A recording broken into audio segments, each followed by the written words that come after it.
Exam vision viewers அனைவருக்கும் வணக்கம். இன்றைக்கு முக்கியமான கரண்ட் அஃபேர்ஸ் பார்க்கலாம். இந்திய உச்சநீதிமன்றத்தின் 53வது தலைமை நீதிபதி யார்? விடை சூரியகாந்த்.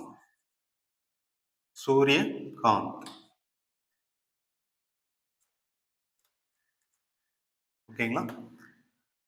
தற்போதைய நீதிபதி யாரு?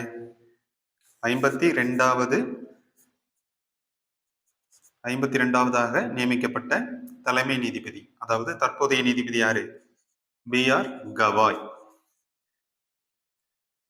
சரிங்களா? இவருக்கு பதிலா சூரியகாந்த் நியமிக்கப்பட்டுள்ளார். எப்போ? 2025 நவம்பர் 25 முதல் சூரியகாந்த் நடைமுறைக்கு வந்துருவார். சரிங்களா? நவம்பர் 24 அன்னைக்கு B.R. கவாய் ஓய்வு. ஓகேங்களா? நம்ம சேனலை தொடர்ந்து பாருங்க, சப்போர்ட் பண்ணுங்க, சப்ஸ்கிரைப் பண்ணுங்க, லைக் அண்ட் கமெண்ட் பண்ணுங்க, ஷேர் பண்ணுங்க. தேங்க்யூ.